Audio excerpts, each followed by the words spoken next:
All right. You know what it is? You know who it is. We're back finally. It's been a little bit. Schedules have been crazy. Lots happened. Obviously, this weekend was a big weekend. We're gonna dive into all that stuff. A lot of boxing, a lot of UFC. Um, and yeah, let's just hop into it and break it down. So this past weekend we had a great card in my eyes. We had a really good card. And over the last couple of weeks, we've had some really good fights. We left off, I think, with Izzy and Vittori, but after that, we had some really good fights with Korean Zombie and Dan Ike, which Korean Zombie beat him, and then Cyril Gane, who beat Alexander Volkov, which is I'm going to get to in a little bit and why that's a big deal. So UFC 264 was Saturday night. It ended in a very underwhelming fashion, but it was definitely a really good card and I think a really good fight in that first round. Um, I think it was setting up to be a really good fight. Whatever happened after that, I mean, Conor kind of got smashed, but we'll talk about that. We're gonna get start from the bottom up, kind of going over everything. There was a couple good prelim fights that I wanted to talk about. One was my lock of the night that was absolutely wrong, which was Ryan Hall. Ryan Hall's a jiu-jitsu guy, and he's won. He's 8-2 now, I think, but he was 8-1 before, and he's won strictly just like straight jujitsu, just submitting everybody. And he made a couple mistakes, and the way he fought on Saturday, he was just on his back, rolling around, trying to catch this dude in some like ankle shit, and then he got fucking twisted and turned, caught, and just smashed in the face until he passed out. So didn't really go his way. Has no striking whatsoever, but he tried to win with jujitsu. It worked up to this point because he was 8-1. Now he's 8-2, so we'll see where it takes him from here. Another big fight that I was looking forward to was Pereira versus Nico Price. That fight, I will say, um, went through, it showed the what I was looking for. That was a good Pereira's fight. yeah, Pereira's a crazy dude. He's been known for his backflips and shit. And then that night, which I'm almost positive was illegal. He did a backflip into a mount on Nico I've Price. seen other people do that before in the past. I think what was illegal. I think he stomped him on his face. If I don't, it was either that or some other point when he did a flip. But you can't stomp somebody who's on the ground like that. So technically, I think it was illegal. But at that point, who knows? He's just fucking doing whatever the hell he wants. And that fight was really good. It was a 3-round decision. Pereira won. I thought Nico Price fought really well, but I thought he was going to be. I thought he was a really good underdog on the night, but Pereira came through and won. The last undercard fight that I thought was a good one was Max Griffin versus Carlos Condit. Max Griffin, this was like a big test for him. He's been an upcoming guy. I think he fights out of Team Alpha Male, which is what's his fucking name? The guy Connor did tough with. Oh, Uriah Faber. Hmm.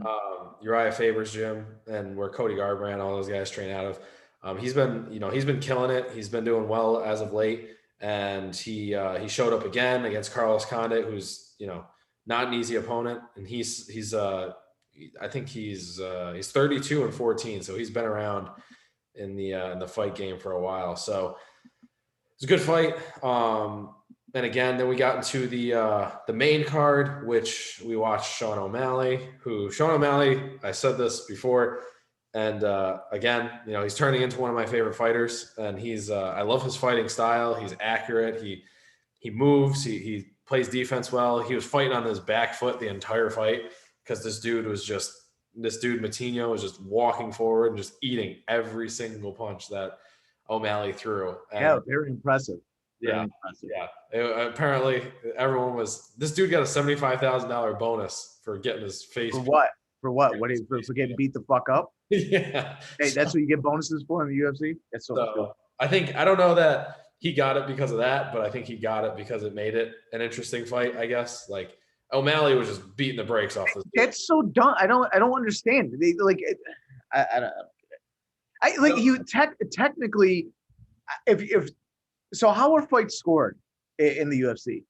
So a lot of it, I mean, a lot of it's like significant strikes and then I'll say like takedowns and then time on the ground or all that stuff. A lot of it's similar Okay, to boxing, but there's a lot of other obviously things involved. So there's like, like you talk about like uh like what's the ring generalship yeah, and ring generalship. Yeah. yeah, and the pace. Yeah. Yeah. Okay. So uh as far as I know, my eyes work, and it looked to me like Sean O'Malley dictated every single second of that fight. And what he broke a record, landing fucking the highest percentage of strikes ever in UFC or something, He or was was it just that division? he was like 85% through 2 rounds. Dude, so in what fucking way did that dude perform well? Just so you guys know, like 85% is unheard of in terms of landing strikes. 85% is like a really high free throw percentage. Yeah. You know what I mean? This dude's hitting a moving target. Well, not really moving, but Yeah. he's punching a guy in the face at a rate higher than people hit free throws. Yeah. Um, And and the guy gets a bonus. yeah, it was bad. And this guy, like I said, I think it was And one, then the fight got stopped with fucking 30 seconds left. yeah. If you like we were texting back and forth, I was like, either stop the fight 2 rounds ago, in the middle of the fucking first round, you just get the first time you started bleeding, Yeah. or you don't stop it. Yeah. What the fuck are you doing? What does he do? What was happening? Yeah. I mean, at that point, like I said, I thought it was a terrible stoppage because if you're gonna make a guy not only like you said, that fight could have and should have been stopped in like the second round at the latest. He Yeah. let him go through. He should have just let him take it through, go to a decision, at least give him his props there. But he didn't. Herb Dean stopped it with 30 seconds left, which makes no sense. Sean O'Malley after the fight couldn't even open a water bottle because his hands were so sore because he hit him so many times. So just to show you how many times this dude hit this guy, and yeah, I mean Sean O'Malley, Shit out of that dude. yeah, Sean O'Malley. I honestly think if that dude keeps doing what he's doing, he's gonna fuck some people up. Like I really think he's gonna be one of the best. Like he could got be hands. like he could be the next double champ. Honestly, I really think like where he's at now. I think he's fighting at. I think that was at 135. Let me double check here. Um, I'm pretty sure that was 135 pounds. Yeah, yeah. So I think he fought at 135. Easily could see him going up to 135, and I honestly easily think later in his career he could go up to 155. Just because he's so lanky and he has so much size to put on, but he moves so well. His striking is probably I'd say top 5 in the UFC right now in terms of just skill overall. He throws kicks, his feints, he moves his head. The only thing I'd love to see more from him is just composure. It looks like he tries to be too flashy in the ring, and like sometimes it almost bites him.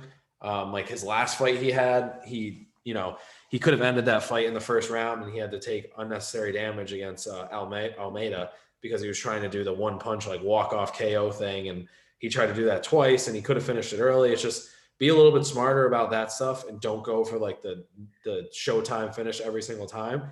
Like when it's there, take it and like take advantage of it, but be a little bit smarter in the ring. And I really think he's going to be a star because he's got everything else that you asked for, except for the crazy hair. But I mean, other than that, he's everything he's got. Next fight, Irene Aldana. She ended up winning. She mauled the girl the first round. It was like a first round TKO. Yana Kinitskaya. I heard good things about her, but obviously Aldana, she wiped the floor with her. Then we had Tuivasa versus Greg Hardy, and that fight, Tuivasa, he should have been out on his feet, or he was like for a couple seconds out on his feet, and Greg Hardy just obviously being an idiot was very sloppy and coming forward. Greg Ended up Hardy's sideways. bro. I ended up sideways into a fucking left hand from Tuivasa and got dropped immediately. Then Tuivasa pulled out his signature shoey, which he pours a beer into somebody else's shoe and chugs it. So Tuivasa with another, I think he's on a tear right now. I don't know how many fights in a row he's won. It's 1, 2, 3. So he's on a 3-fight win streak right now. He's He's not the most appealing to the eye, but he gets the You job could get done, and he's you been could get getting him in there with fucking what's his face, fucking Derek Lewis. Oh, well, we're going to talk about Derek Lewis, but Derek Lewis would mop the floor with this guy. I But want I want to see those two big dudes just fucking swinging at each other. yeah, I don't know. I like Tuivasa, but I wouldn't want to do that to him. Then the co-main event, which was probably one of it was the fight I was looking forward to most, besides obviously Conor and Dustin, was Burns and Thompson. Burns won the fight. It was a very, very, very boring fight. I think Gilbert Burns knew what he had to do, and he's just very, very good at what he does on the ground, and very good at takedowns, and very good at controlling the tempo on the ground. And that's exactly what he did. He just buried his shoulder into Thompson on the fence, took him down, and then obviously again we were texting back and forth, me and Jake, and we were talking about the stupid exchange at the end where they were just fucking bopping each other in the head back and forth for 20 punches. Yeah, Just little fucking hand punches. yeah. Thompson, I thought would look a lot better. I think it just goes to show how strong Gilbert Burns actually is, because Thompson doesn't get taken down like that, and his strikes just weren't there. I thought he'd be able to keep the distance a little bit more, and he did in the second round. He definitely won the second round. I thought he did a lot there. For the third round, it's the same thing. He let Burns get in too close. He wasn't moving a lot. He wasn't moving on his toes like I'd normally seen him move. Neither of them really did much of anything. Yeah, it was like I said, it was a very boring fight. Thompson again wasn't what I normally have seen from him, and then Burns he just did what he had to do, which was get him on the fucking fence and beat him there. I was looking forward to Thompson winning because I really thought Thompson had a style that could beat Usman in terms of overall, just like if there's anybody in that division that can beat Usman, I thought it was Thompson or Colby. And it looks like it's gonna have to be up to Colby. So, and I really think Colby can beat Usman. So we'll see what happens coming up. Then obviously the fight of the night, we had Conor versus Dustin, part 3, and it ended in the worst possible way. Conor broke his ankle, and there's a couple ways. I don't know if you guys have looked on Instagram. I don't know if you've looked on Instagram. There's a bunch of videos as to like when he actually broke his ankle. It looks like the consensus has come to that last little kick right before he broke his ankle. He threw a front kick, and it looks like he caught Dustin on the elbow because Dustin defended like this to the side. His ankle caught right here on the elbow, and then he stepped back, and you could see slightly before he threw that last punch before he broke his ankle. I think his ankle already broke, and then he just stepped back into it, and it just. But the break is way above the ankle. So sorry, his tibia. So I think his tibia. Yeah. His tibia caught the elbow, and then it looks like he pushed off, and there might have been a fracture there already from that. And as soon as he pushed off, you can see his ankle go from here to like this, and then as soon as he stepped back, it just folds completely over. Yeah. Definitely not the way you want to end that fight. I think the first round easily went to Dustin. Apparently, the first scorecard was 10-9, 10-8, 10-8. I don't think it was a 10-8 round. I think. I don't know how you get there.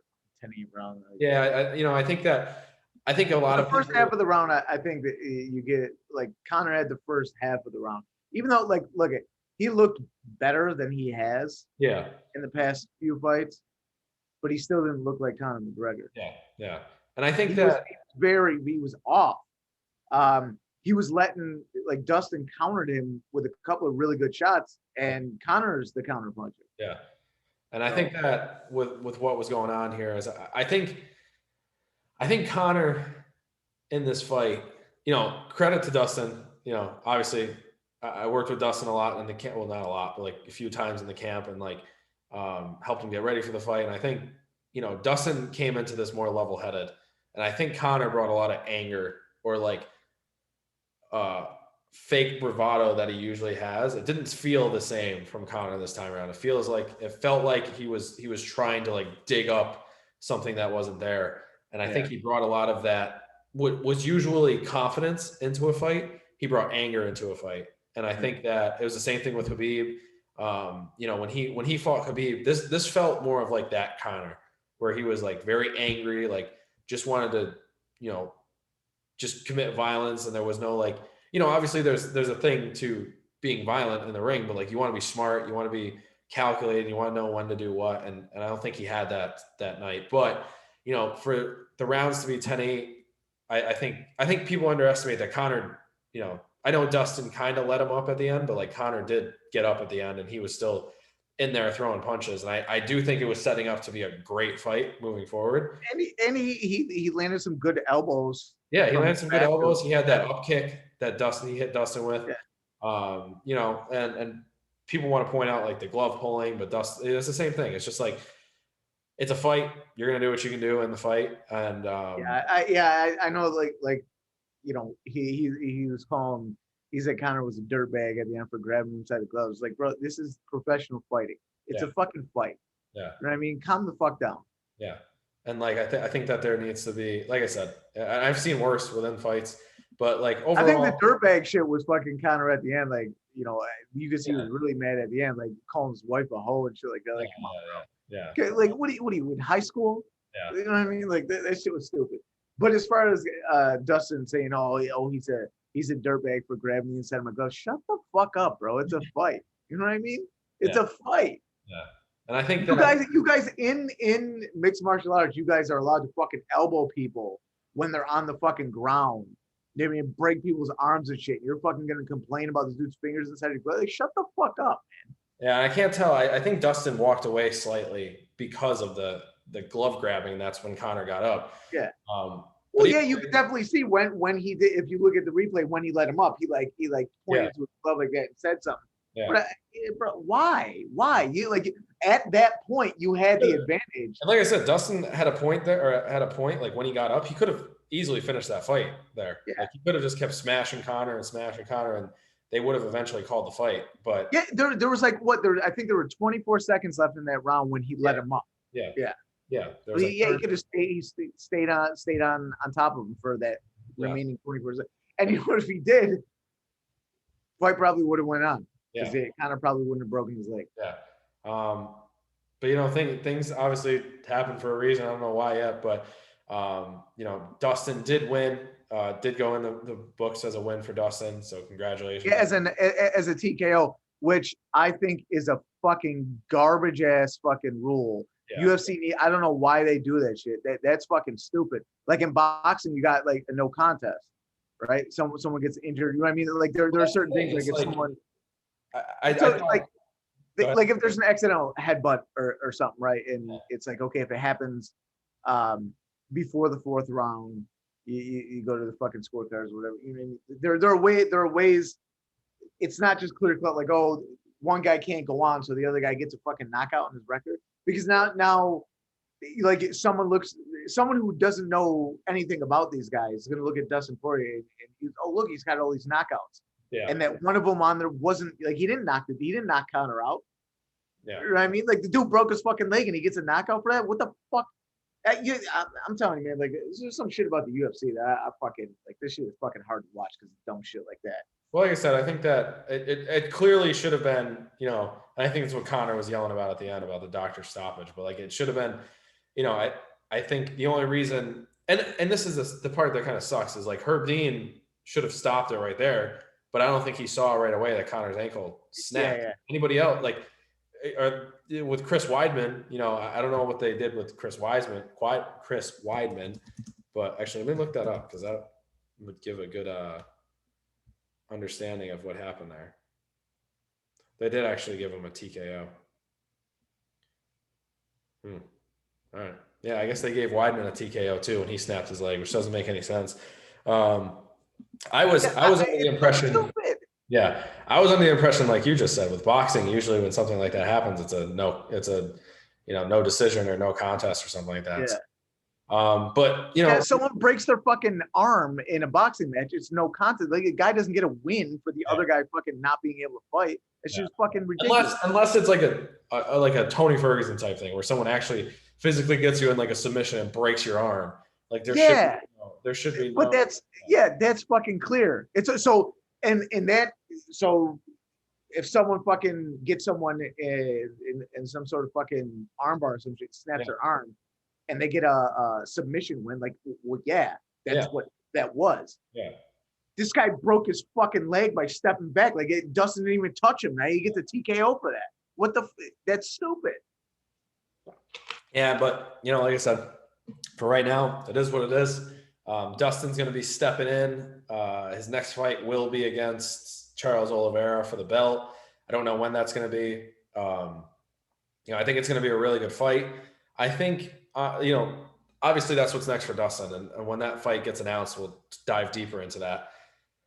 What's next for Conor is there's a lot of things. I think that, I think Conor really needs to kind of sit back. I don't think he will, but I think Conor needs to sit back and ask himself if he wants to do it anymore. He keeps saying he wants to do it and he wants to continue to do it. I don't, after this, I feel like Dana said there would be a fourth fight between these guys, which this should really, if there is a fourth fight, it should count as a third one. And I think everyone will know that. But I think that Conor really needs to kind of take a step back and say, like, what is next? Because I don't know after this, after that first round in which he did clearly lose the first round, whether it was like a 10-8 round or 10, whatever you want to give it, he lost the first round. So people are saying like he was going to get knocked out or he lost the fight anyways, blah, blah, blah. So let's say he did lose the fight, like fair and square or whatever. What's next for him? I honestly think I think what's going to happen here is I think Conor's going to come back. They're going to give him like a Tony Ferguson or somebody who's like very low, a name, but low in the rankings. Let him catch his footing. I think he'll have like a warm-up fight, which like I said, Tony Ferguson. Then I think he's going to go against Nate again. And then if timing's right or anything else, and he still wants to do it, I think a fourth fight with Dustin could happen. But again, that's, you're looking at 2 years down the line, maybe. He needs to retire. Yeah. He ever since he fought Floyd Mayweather and made all that money, he has not been the same. Yeah. And that's what happens when you grow up poor and you get into fighting. You're usually a good fighter because that's all you fucking think about is training and fighting and training and fighting. Yep. When you get a lot of money, now it becomes cars and suits and watches and boats. Yep. The dude hasn't had it. He hasn't had that fire inside of him since he made all that money. He needs to fucking retire. I said it, the last fight with Poirier, I don't want to see this shit anymore. Like, I said, he did look a little bit, he was moving a little bit better. And it looked like he came in there with a little bit of a purpose, right? Yeah. But it still wasn't like, it wasn't Conor McGregor. It wasn't that skilled fighter that we're used to. He was missing shots. He was getting countered. He was just going, he was lean. Dude, he was throwing fucking, right before he tried to put, he clinched with Dustin because Dustin caught him with 2 counters. Yeah. Because what happened is Conor threw a 1 and a 2, but after he threw the jab, he was already leaning over his front knee, came all the way through with that fucking 2, and was even further. All of his weight was shifted over his front foot, bang, and he got caught twice. Yeah. He got countered twice on 1 fucking punch, and then grabbed him. That's a sign of a dude who just doesn't have it anymore. He's not there. He doesn't have it. This dude needs to fight. He's got all the money in the world. He's worth 130. Forbes estimates his wealth at between 130 and 150 million. Go fucking live your life, run your businesses. Be a fighting promoter if you still want to be involved with the fight game. Yeah. You don't have it as a fighter anymore. Yeah. That's it. Like, not only are you going to get yourself fucking hurt, but you're wasting people's fucking time and money. Yeah. I don't want to see this shit anymore. Yeah. You know what I mean? I don't want to fucking see it anymore. Because I like to do it. I like his attitude. Obviously he's Irish. I'd love to root for him. But the reality is, and because I have functioning fucking eyeballs, I can see the dude doesn't have it anymore. He just doesn't have it. I don't know what the fuck, like, and his coach, Kavanaugh, was talking about, like, oh, yeah, we turned him back into a primate in this training camp. Oh, okay. That's obviously not how he fucking became the champ. Yeah. Because he was a very technical fighter. That's how he became the double champ. Because he was so accurate. Like, everyone knew when you get in there with Conor, he's calm and he's got his timing and his precision down. And he's like, oh, we turned him into a primate. That didn't work because he went in fucking head first and got countered and was forced into grabbing Dustin. And that's not what Conor does. He doesn't grab people. Yeah. He doesn't have it anymore. He needs to fucking retire. I don't want to see this shit anymore. Yeah, and I don't think he will after this. That's why I said I think this is the worst kind of case scenario. One, because this didn't end the fight realistically in his eyes and a lot of people's eyes. Two, it's going to be a while until I think he gets another fight with Dustin, unless Dana, from what Dana said last night, it's whenever Connor's ready, we'll figure out the rematch. Which I don't think, you know, I think Dustin has a very good chance that he's going to win the belt. Like I do think has a good chance against Oliveira. Let's say Dustin does win the belt against Oliveira and he becomes a lightweight champion. Does that mean Conor in a year steps up and just fights Dustin for the belt? Or is it like, Conor's got to come back, win a fight, win another fight, and then go for the belt and build back up? But at that time, like I said, if he's 32 right now, about to be 33, in 2 years from now, he's going to be 35 with, his, not saying he's diminishing skills, but a diminishing want or desire to train that way. Who knows what's going to happen in 2 years. And if Dustin's even, it's just like, there's so much that got fucked up because of the ankle breaking that like, it's not going to come back. And he does. I think what you're saying is correct. And that like, if he wants to save his legacy at this point, he needs to just stop. His ego won't. You're right though. His ego won't let him. Yeah. His ego is gonna say, "I can keep doing this. I'm the man. I'm the champ. I was the first to do this. I'm gonna keep."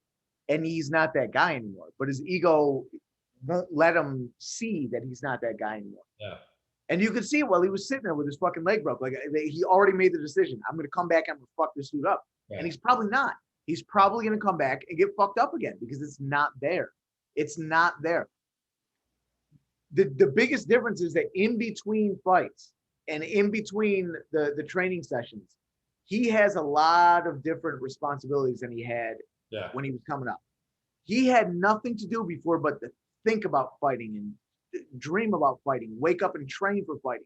Now he's got a bunch of other shit that he does in between training, and that's taken away all that fire that he had. So, but you could see when he was sitting there against that cage, and he was talking to Joe Rogan, you could tell he already made the decision. When my leg is healed, I'm coming back. And I personally, I think it's a fucking terrible decision. Yeah. And like I said, I don't think it's going to be right away for Dustin. So who knows? But yeah, so that's what's next. That's what I think is next. It was a great weekend, a good weekend. I wish the fight panned out a little bit better, to like a full fight to finish to actually see, but there's just more to be had, I guess. This weekend coming up, we got UFC Fight Night. We got Islam Makhachev versus Thiago Moises, and then Miesha Tate is making her comeback, and it's going to be a good fight. She's fighting Marion Renault. So to quickly go over this, Miesha Tate hasn't fought in 3 years, or actually like 5 or 6 years, I think. It's been a while since she's fought. Marion Renault, I don't know much about her. I've never actually watched her fight, and she lost her last fight. So I'm going to assume that this is more of a warm-up fight for Miesha Tate. I'm thinking this is something that she knows she can come in and win to get her feet wet again. So I'm thinking Miesha Tate's going to win. I'm going to go with unanimous decision. And and then fight of the main event, we got Islam Makhachev, who in my eyes is the best 155-pound fighter on the planet. Once he gets up to that level where he's fighting these guys, he will be the champion. I'll say within the next year and a half, he's going to be the lightweight champion. He's Khabib, but he's better than Khabib on the feet. He's a better striker. He's just as good at grappling. He's got Khabib coaching him now.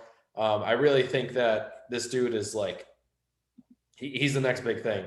He's got everything you want in a fighter. He's beaten Drew Dober. I think he's on a 4, 5, 6, 7. He hasn't lost since 2015. So, he's 19-1, and I really, like I said, I think this dude he's the next big thing. I'm going to go with a second round submission. I'm assuming this is 5 rounds. I'm going to go with a second round submission. I think he's just going to fuck this dude up. And there's not going to really be anything left to be said after this. I hope he starts getting ranked opponents, because he's too good to not be ranked and too good to not be fighting ranked opponents. I honestly think what's happening here is he's not getting ranked opponents because the ranked opponents don't want to fight him just because they know how good he is. But I think after this, it's going to be one of those things where he can't really be denied.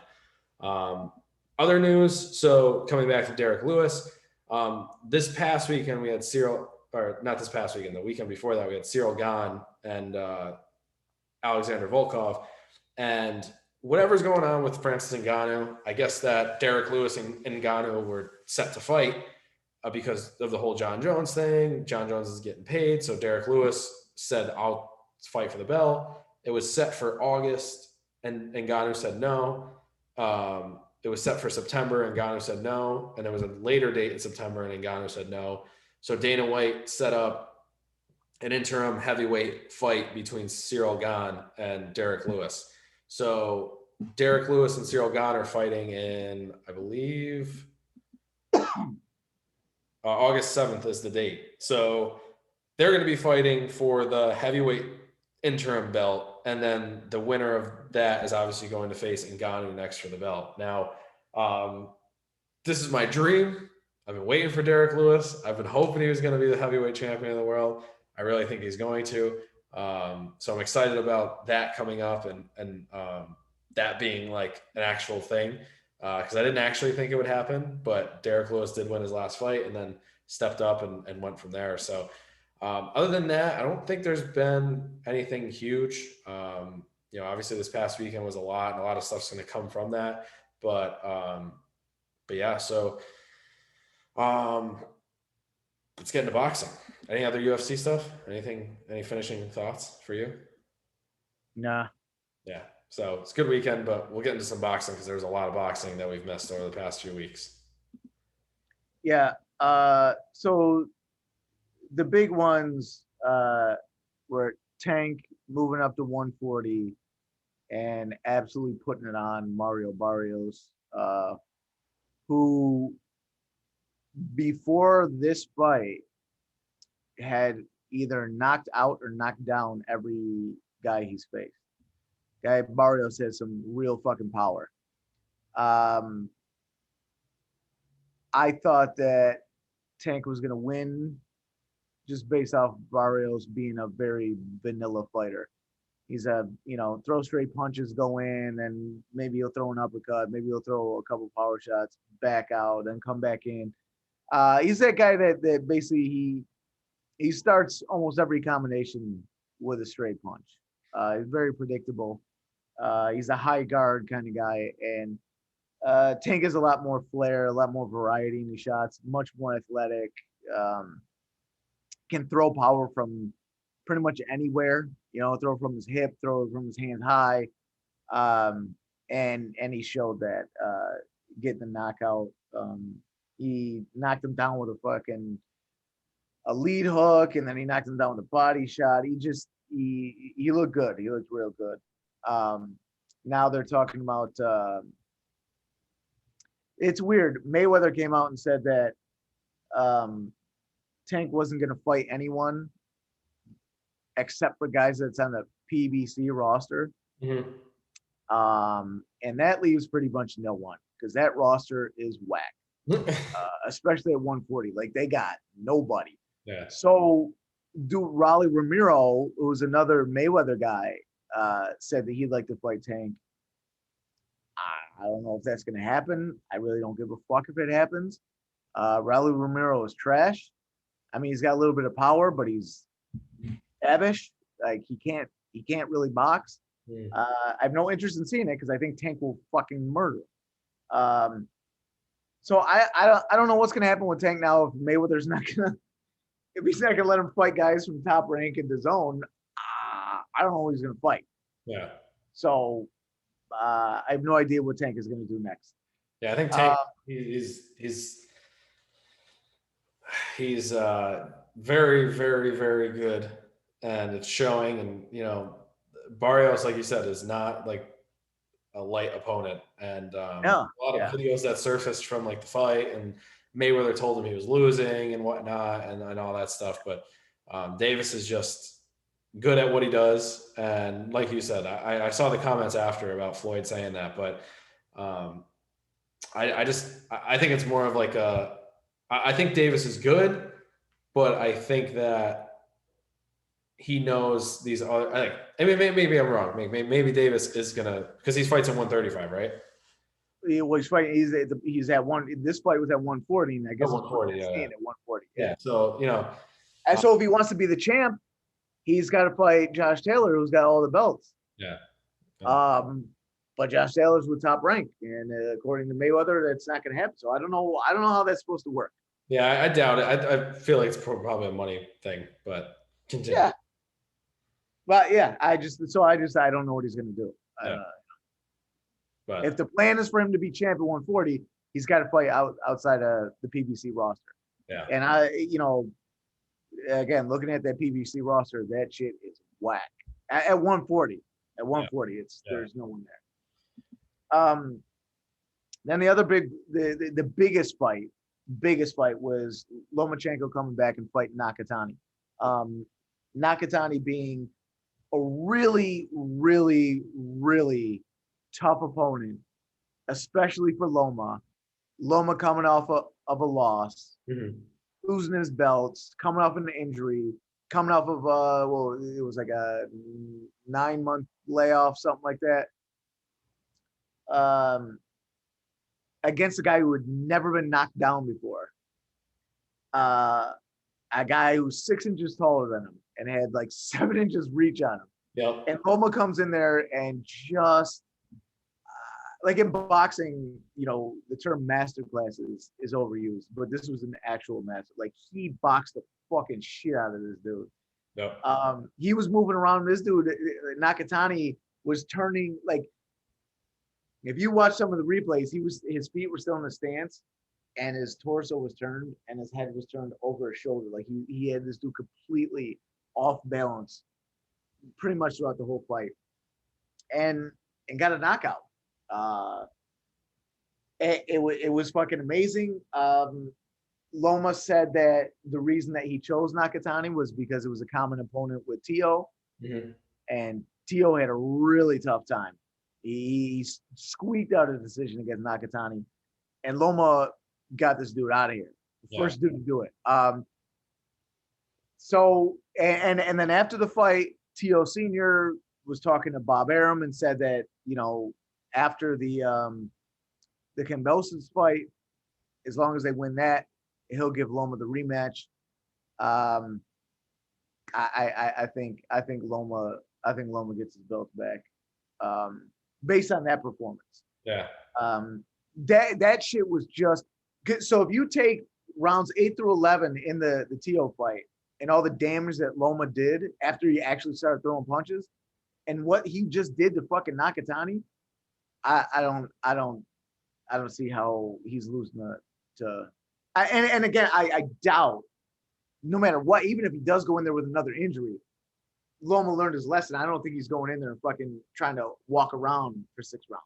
Yeah. So, I think last fight when he fought Teofimo, it just wasn't like a normal Lomachenko performance. So, well, I was watching the Top Rank. I don't know what the fuck it's called, but they do like their 24/7 like all access shit leading up to the fight. And I guess Loma did hurt the shoulder that he got surgery on right after the fight. I guess he hurt it like in the second round or something. Oh, okay. He said he went out, he just threw a jab.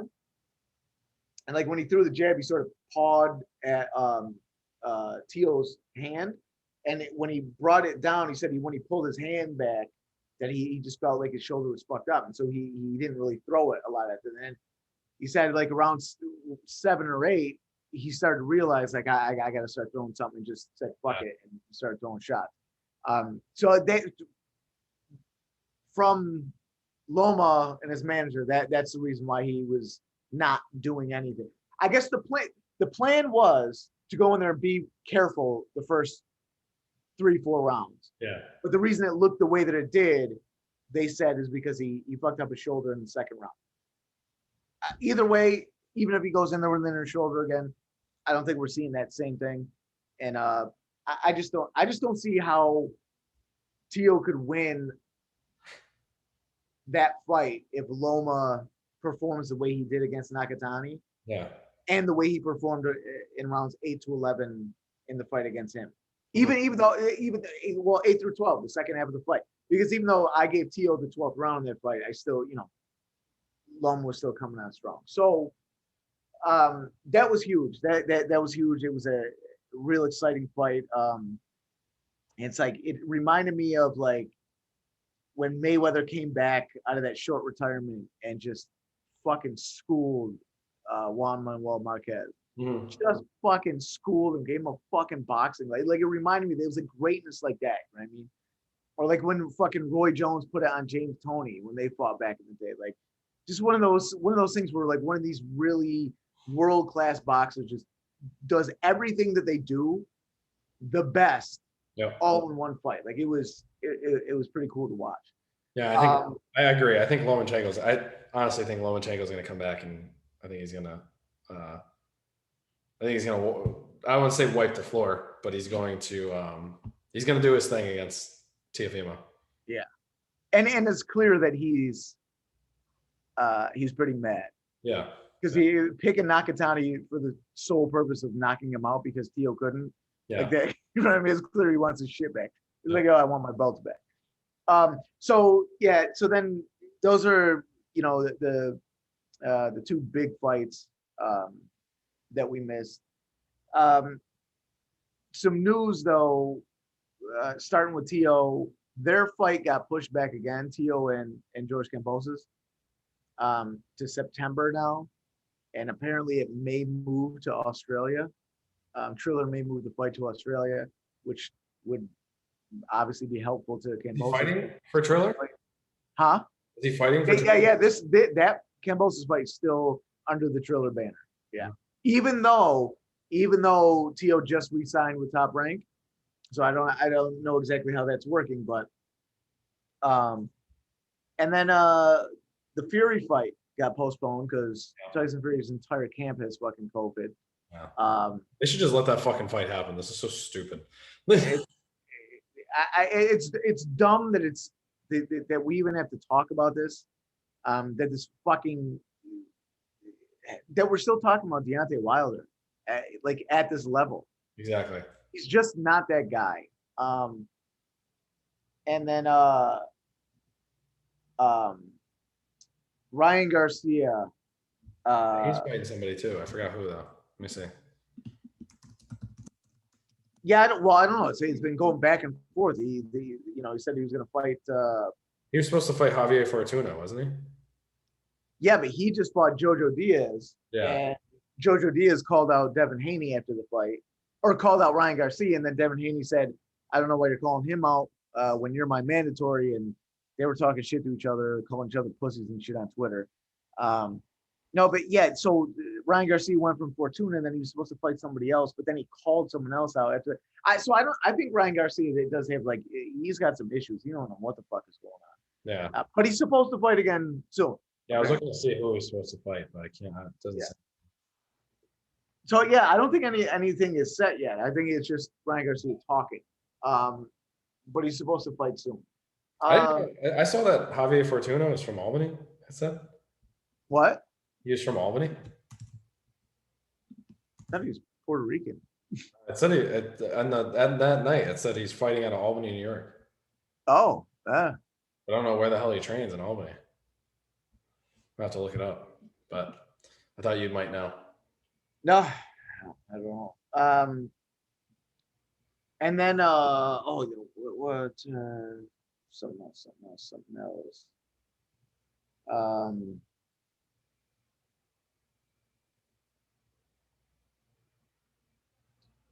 Other than that, there was what was the other news? There was our guy fought from the gym. Sully Barrera, he fought Zurdo, or what's his name? I forgot the other guy. Yeah, Zurdo Ramirez. Our guy Sully, he gave an effort. Sully's, he's a real good dude. He's just old. He's older, I should say. He's 39, I think. Yeah.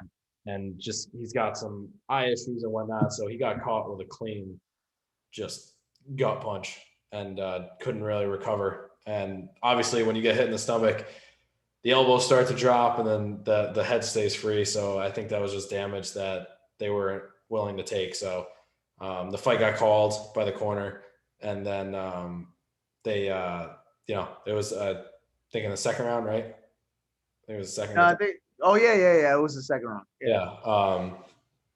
But yeah, so just I don't like what they were talking about with the Zerto guy. Like they were just trying to. Oh, that's what I was getting to, but I'll get to that in a second. But they're just trying to get this dude to 51-0. I think just to push the he's better than Floyd thing or a better record than Floyd because that's all I saw them talking about. That's all I saw Oscar talking about. Dude, Zerto hasn't fucking fought anybody, man. Yeah.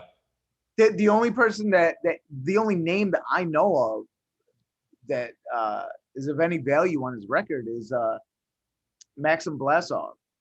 And I watched that fight, and to be honest with you, I think Blasov may have won the fight, but it was in America, and American judges have some fucking bias against Russians, and so they gave it to Zerto. But Zerto was not that good, and now he's calling out. He says that his quote was, "I'm going to take all their souls," talking about the guys that the 175-pound champions, which are Dmitry Bivol, Artur Beterbiev, and Joe Smith Jr. Joe Smith Jr. being the worst out of those three is still better than fucking. He's got the power to put out Zerto. Like Zerto's not good. Yeah. And even as bad as Beterbiev looked old in his last fight in March, right? He looked old. He touches fucking Zerto. Zerto's going to sleep. And Dmitry Bivol is a fucking way better boxer and a dude that has power at that weight. Yeah. This guy's out of his fucking mind. He hasn't fought anybody. Yeah. Going out there calling out all the I'll take all their souls. Dude, you're trash. He's like, I'll whoop this dude's ass, man. He didn't look good either. Like he was pretty sloppy, honestly. Like I said, I think Sully's a seasoned fighter. Let's just put it that way. And I think that he was a little bit slow and behind. But I think had Sully been a little bit faster and whatnot, I really think Zerto would have been caught a couple of times in that fight because there was a lot of stuff he was pretty sloppy on. Outside of that, and the other two fights we didn't really touch on. Michaela Mayer and then Inoue. Inoue fought again and absolutely demolished the dude. I mean, he pummeled it. I mean, there's no one in that division that's good. I mean, that's a game. Until he decides to move up to 122. I mean, there's nothing to talk about. I mean, he's gonna keep putting those dudes down. Yeah. So. Another great performance. Michaela Mayer fought. I think she won a unanimous decision, right? Yeah. She the beginning of the fight was a little bit tough. She got touched up a little bit, but it came out and boxed nice the rest of the fight and won. Yeah.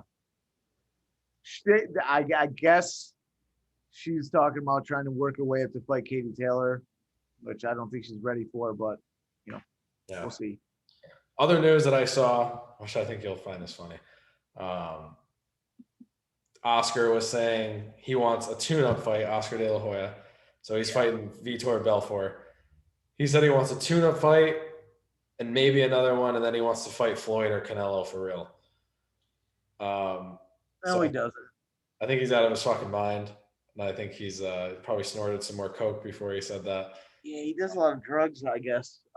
Just got to stick with what he's doing right now. Keep promoting these fights, Oscar, because he's probably going to lose to fucking Vitor Belfort.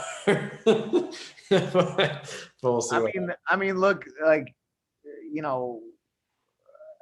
Floyd at this point would still fucking whoop Oscar. Yeah. And Canelo would fucking murder him. I think Canelo hates him already. And if Canelo actually fought him, he would just slip his first punch and hit him as hard as he could in the stomach, and that would be the fight. Yeah. So, that's just a joke. Yeah. I want to see that shit. Other than that, I think that's just about it. Obviously, Fury, like you said, Fury and Wilder got pushed back. I don't know if there's any news on Joshua and Usyk. Jake Paul, Tyron Woodley is supposed to be August 29th now, I think.